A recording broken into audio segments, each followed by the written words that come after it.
Hello, good morning, नमस्कार, सत श्री अकाल, अस्सलाम वालेकुम। मैं मनीष।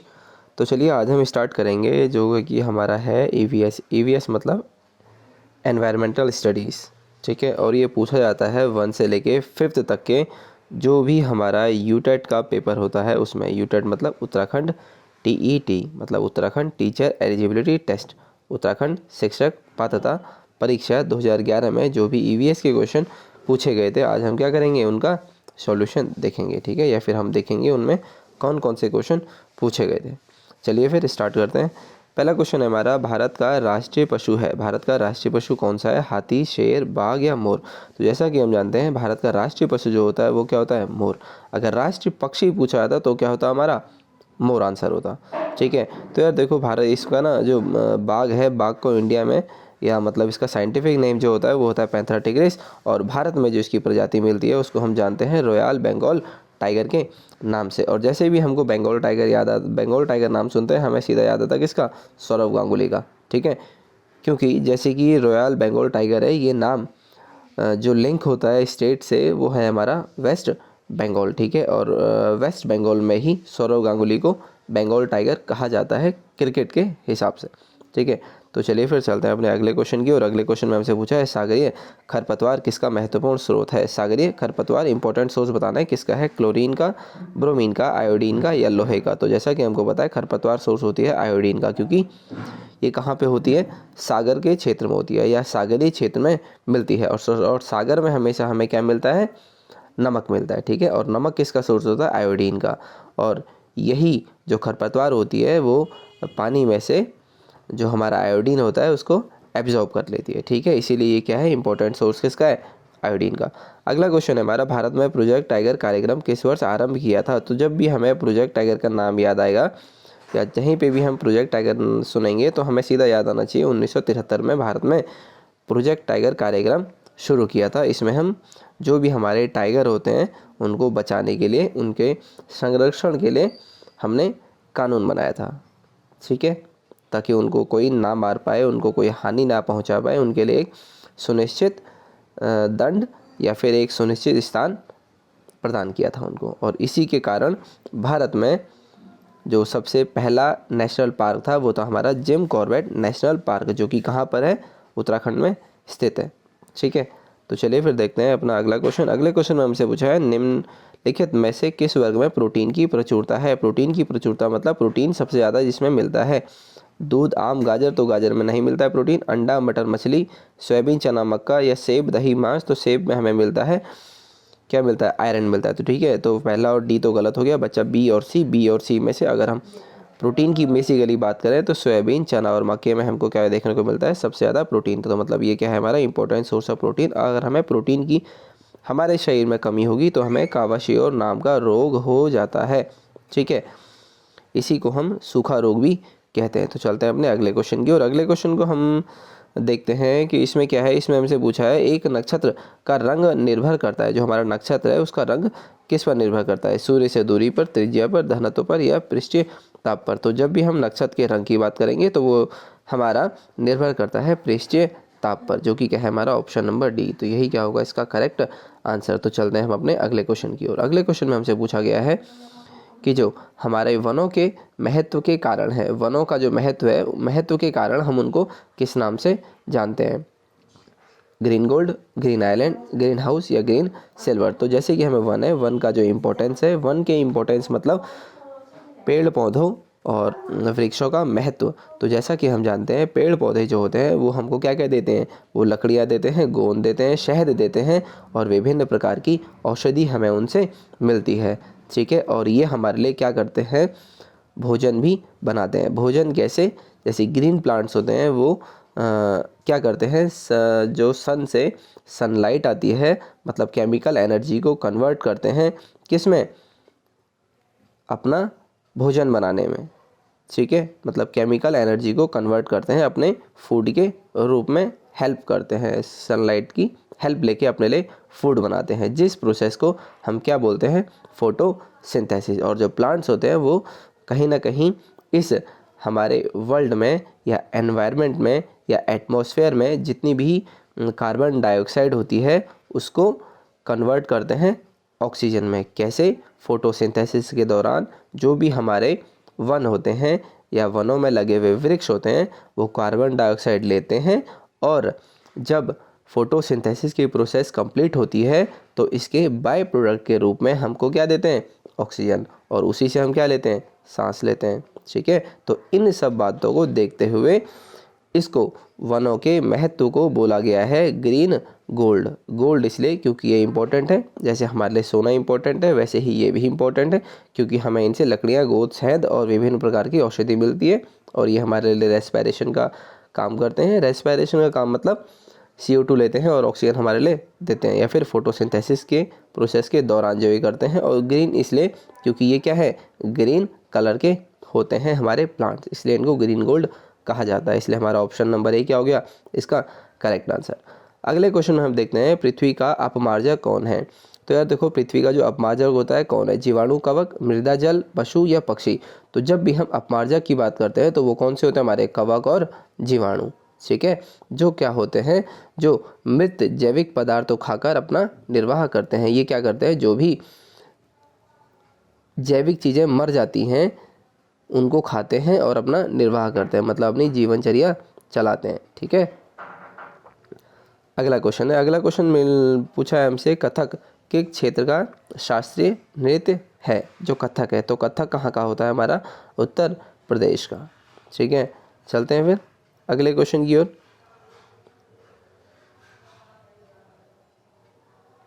अगला क्वेश्चन है हमारा हिमाचल में रबी की फसल कौन सी है, या निम्नलिखित में से रबी की फसल कौन सी होती है? चावल, चना, मूंगफली, कपास? तो जैसा कि हम जानते हैं रबी की फसल जो होती है वो उसमें क्या आता है? हमारा चना आता है। अब ये रबी की फसल क्या होती है? ये शीत ऋतु में मतलब अक्टूबर नवंबर में बोई जाने वाली जो फसलें होती हैं उन्हें हम क्या बोलते हैं? रबी फसल कहते हैं। रबी फसलों में मुख्यतः गेहूँ, जौ, चना, सरसों, मटर, आलू आते हैं। ठीक है, और बाकी दूसरी होती है हमारी खरीफ फसलें जो कि जून जुलाई में बोई जाती हैं। उनमें क्या क्या आते हैं? चावल, मूंगफली, कपास आते हैं। ठीक है, ये क्वेश्चन इंपॉर्टेंट है, देख लेना। चलते हैं फिर अपने अगले क्वेश्चन की और। अगले क्वेश्चन में हमसे पूछा है पोलियो। जो पोलियो नामक जो बीमारी होती है ये किसके कारण होती है? जीवाणु, विषाणु, कवक या कीट? ठीक है, तो जैसा कि हम जानते हैं जो पोलियो नामक बीमारी होती है ये किससे होती है? वायरस से, और वायरस को ही हम क्या बोलते हैं? विषाणु हिंदी में। तो हमारे लिए ऑप्शन नंबर बी क्या हो जाएगा इसका करेक्ट आंसर। ठीक है, तो हम चलते हैं अपने अगले प्रश्न की ओर। चलिए देखते हैं अपना अगला क्वेश्चन। अगले क्वेश्चन में हमसे पूछा है जो हमारा पर्यावरण दिवस है ये कब मनाया जाता है? 4 जून, 5 जून, 15 जून या 26 जून? जब भी हमारा पर्यावरण दिवस होता है वो हम मनाते हैं 5 जून को, क्योंकि 1972 में स्टॉकहोम में सर्वप्रथम पर्यावरण के मुद्दे पर बैठक हुई थी। इसीलिए 5 जून 1972 से हम क्या मनाते हैं? पर्यावरण दिवस मनाते हैं। ठीक है, इसमें हम क्या बताते हैं? पर्यावरण के प्रदूषण के प्रति जागरूकता फैलाने के लिए 5 जून को पर्यावरण दिवस मनाया जाता है। ठीक है, चलते हैं अपने अगले प्रश्न की और। अगला प्रश्न है हमारा पौधों में प्रकाश संश्लेषण क्रिया किस रंग में सबसे अधिक होती है? मतलब सिंपल सा पूछा गया है हमसे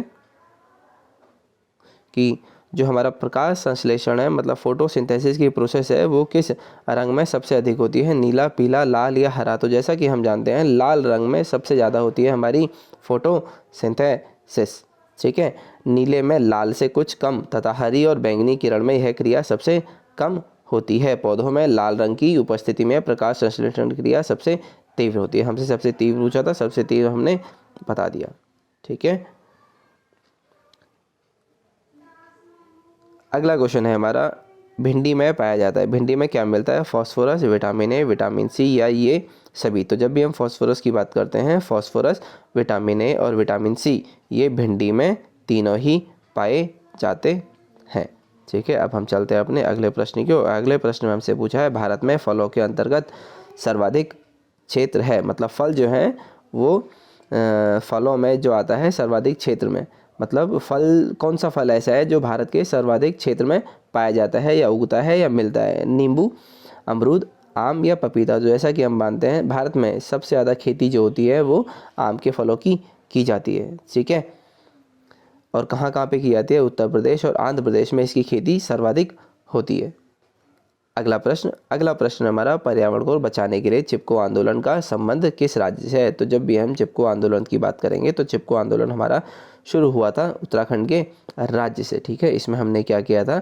इसमें वृक्षों को काटने से बचाया जाता है और लोग वृक्षों को काटने से बचाने के लिए उन पर चिपक कर खड़े हो गए थे, मतलब उनको गले लगाकर खड़े हो गए थे वृक्षों को, तो इसीलिए इसको बोला जाता है चिपको आंदोलन।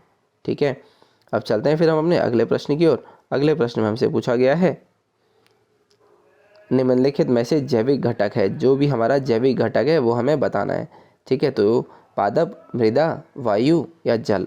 तो जैसा कि हम जानते हैं जब इसमें पूछा है हमसे बायोटिक कंपोनेंट। बायोटिक कंपोनेंट वो होते हैं जो लिविंग करते हैं, लिविंग जिनमें लिविंग होती है, रेस्पायरेशन होती है, ग्रोथ होती है। तो किस में होती है? प्लांट्स में होती है। इसलिए हमारा ऑप्शन नंबर ए क्या हो गया इसका करेक्ट आंसर। बाकी वायु, जल और मृदा ये क्या होगा हमारे नॉन लिविंग कंपोनेंट। ठीक है, नॉन लिविंग कंपोनेंट होंगे। और अब हम चलते हैं अपने अगले प्रश्न की ओर। अगले प्रश्न में हमसे पूछा है कौन रासायनिक उर्वरक का उदाहरण नहीं है। रासायनिक मतलब जो हमारा रासायनिक उर्वरक इनमें से नहीं है। यूरिया, पोटाश, फॉस्फेट या कंपोस्ट। रासायनिक मतलब ऑर्गेनिक, यूरिया, पोटाश, फॉस्फेट या कंपोस्ट। तो जैसा कि हम जानते हैं कंपोस्ट जो होता है ये हमारा बिल्कुल भी ऑर्गेनिक नहीं होता है। ठीक है, ये हमारा जैविक उर्वरक होता है। जैविक मतलब जो कोई भी हानिकारक इसके प्रभाव नहीं पड़ते हैं हमारे एनवायरनमेंट पर, हमारे वातावरण पर। अब हम इसको मतलब अब ये कंपोस्ट होता क्या है, तो देखो जो कंपोस्ट होता है ये इसका निर्माण जो होता है वो होता है पेड़ पौधों से, मृत जीव जंतु तथा इसके उत्सर्जित पदार्थों का प्रयोग किया जाता है। जब भी हम कंपोस्ट की बात करेंगे तो उसमें पेड़ पौधे, मृत जीव जंतु जो हैं उनका इस्तेमाल करते हैं। ठीक है, और उन्हीं को हम क्या बोलते हैं?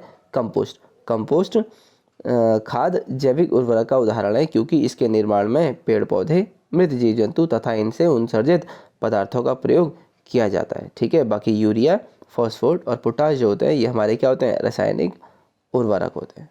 ठीक है, चलते हैं अपने अगले प्रश्न की ओर। अगले प्रश्न में हमसे पूछा है हमारे पर्यावरण को किस गैस का सबसे अधिक सांद्र है? ऑक्सीजन, कार्बन डाइऑक्साइड, हाइड्रोजन या नाइट्रोजन। पूछा गया है कि हमारे जो एटमॉस्फेयर है इसमें सबसे ज़्यादा कौन सी गैस पाई जाती है। तो जैसा कि हमको पता है नाइट्रोजन जो है हमारे एनवायरनमेंट में सबसे ज़्यादा पाई जाती है, ये हमारे एटमॉस्फेयर में सबसे ज़्यादा पाई जाती है। तो चलिए एक बार हम इसका देख लेते हैं परसेंटेज कौन किस किस मात्रा में मिलती है। तो देखो सबसे ज़्यादा मिलती है हमारी नाइट्रोजन, कितनी मिलती है? 78%। अगली हमारी ऑक्सीजन कितनी मिलती है? 20.95। कुछ एग्जाम में 20% भी दिया जाता है, कुछ एग्जाम में 21% भी दिया जाता है। ठीक है, तो दोनों ही सही माने जाएंगे। आर्गन मिलती है 0.93%, कार्बन डाइऑक्साइड मिलती है 0.03%, नियॉन मिलती है 0.0018%, हाइड्रोजन मिलती है 0.001%। ठीक है, इसमें कार्बन डाइऑक्साइड और हाइड्रोजन हमारे लिए इंपॉर्टेंट है, आप भी ध्यान रखना।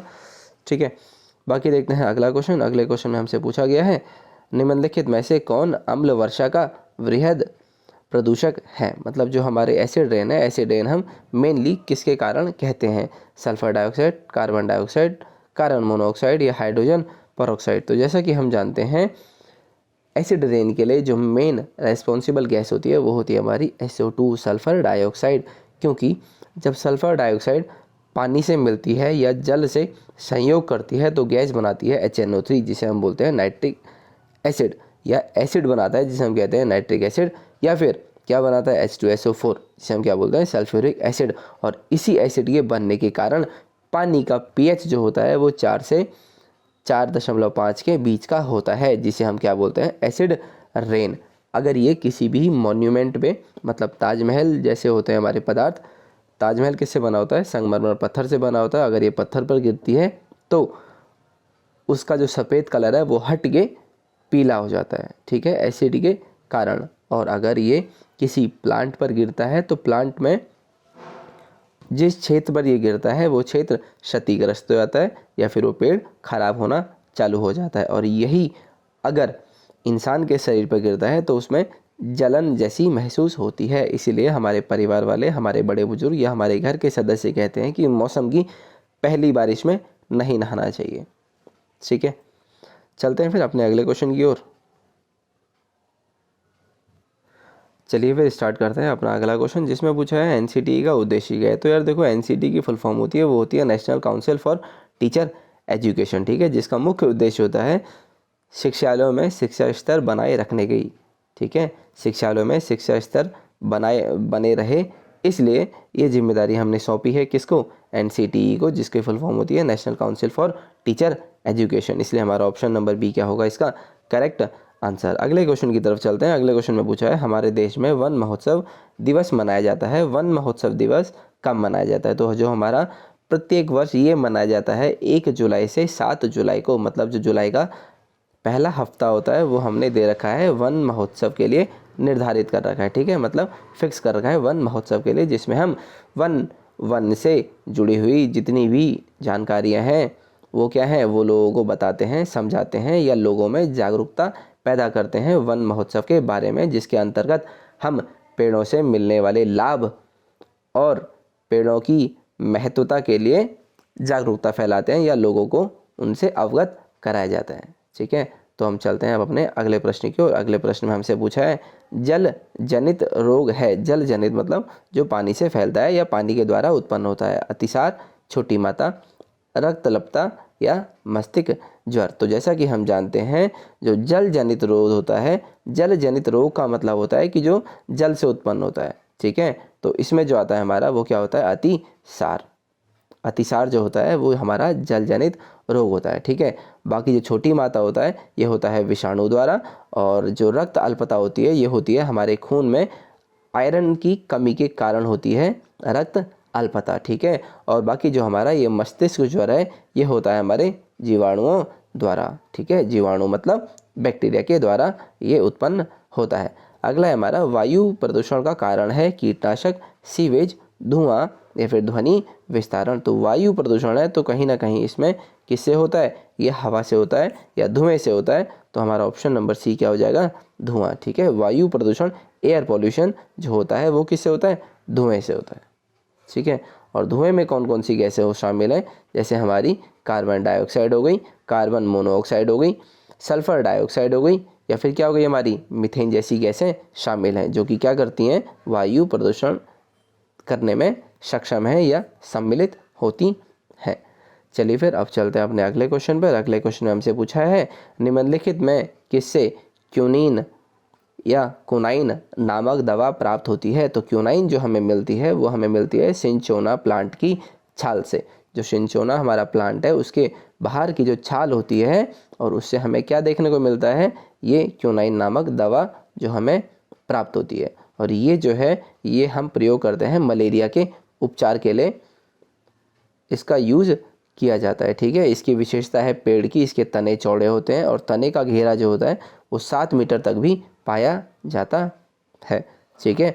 और ये जो वृक्ष है मतलब सिंचोना प्लांट जो है ये पूरे साल हरा भरा रहता है, सामान्य रूप से वर्ष पर्यंत हरे भरे रहते हैं। मतलब ये है हमारा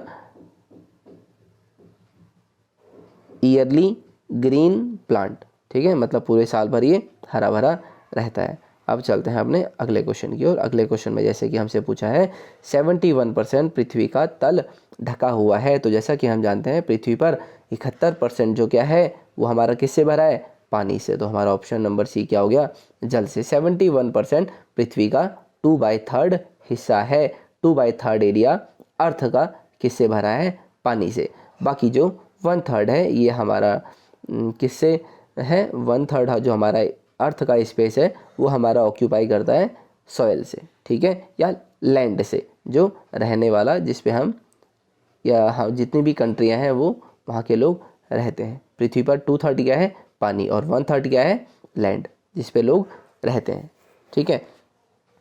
चलिए फिर चलते हैं अगले क्वेश्चन की ओर। अगले क्वेश्चन में हमसे पूछा है विश्व में जल संकट का प्रमुख कारण है। विश्व में जो जल संकट है उसका प्रमुख कारण क्या है, नगरीकरण, औद्योगिकरण, विश्व में के तापमान में वृद्धि या फिर अम्लीय वर्षा। तो जैसे कि हम जानते हैं जल संकट का प्रमुख कारण है वो क्या है, नगरीकरण है। जैसे जैसे नगरीकरण बढ़ता जाएगा वैसे वैसे पानी का संकट जो है बढ़ता जाएगा, क्योंकि नगरीकरण के बढ़ने के साथ साथ जल प्रदूषण बढ़ता जाता है, ठीक है।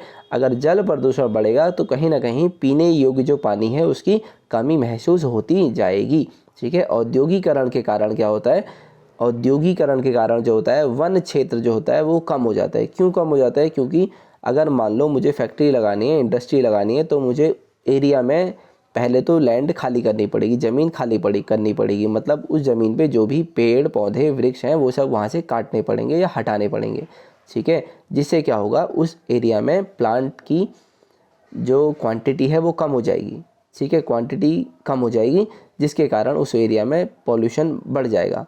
पॉल्यूशन भी बढ़ सकता है, या फिर मैं कह सकता हूँ उस एरिया में जो ऑक्सीजन है उसकी मात्रा भी कम हो जाएगी समय के साथ, अगर हम वहाँ ज़्यादा औद्योगिकरण करते हैं तो विश्व के तापमान में वृद्धि जो होती है, तो हम इसी के लिए रेस्पॉन्सिबल होता है ग्लोबल वार्मिंग, इसको हम बोलते हैं ग्लोबल वार्मिंग, ठीक है।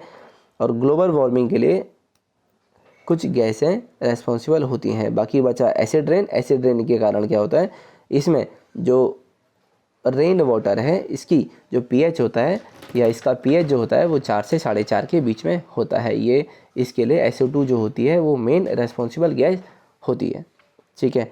बाकी चलते हैं अगले क्वेश्चन में। अगले क्वेश्चन में हमसे पूछा है निम्नलिखित में से कौन सा सदाबहार पेड़ नहीं है। सदाबहार मतलब जो वृक्ष जो वर्ष पर्यंत मतलब पूरे साल में हरा भरा ना रहे, ठीक है, हमें वो ऑप्शन चुनना है, नीम, इमली, बबूल या शहतूत। तो शहतूत का पेड़ जो होता है ये पूरे साल भर हरा भरा नहीं रहता है, मतलब इसमें मौसम के अनुसार पत्ते आते हैं और पतझड़ भी हमें इस पेड़ में देखने को मिलता है। और ये जो शरद ऋतु होती है या विंटर सीजन होता है, इसमें अपने पत्ते खो देता है, मतलब सर्दी के मौसम पर शहतूत के वृक्ष पर आप एक भी पत्ता नहीं देखेंगे, ठीक है। तो चलते हैं फिर अपने अगले प्रश्न की ओर। अगले प्रश्न में हमसे पूछा है राष्ट्रीय गीत के रचयिता कौन है। राष्ट्रीय गीत के रचयिता का नाम बताना है हमारा। बंकिम चंद्र चट्टोपाध्याय, रविन्द्रनाथ टैगोर, मोहम्मद इकबाल या फिर मैथिली शरण गुप्त। तो जब भी हमारा राष्ट्रीय गीत की बात आएगी, राष्ट्रीय गीत का मतलब वंदे मातरम, ठीक है। तो हमारा ये लिखा है हमारे बंकिम चंद्र चट्टोपाध्याय जी ने, ठीक है।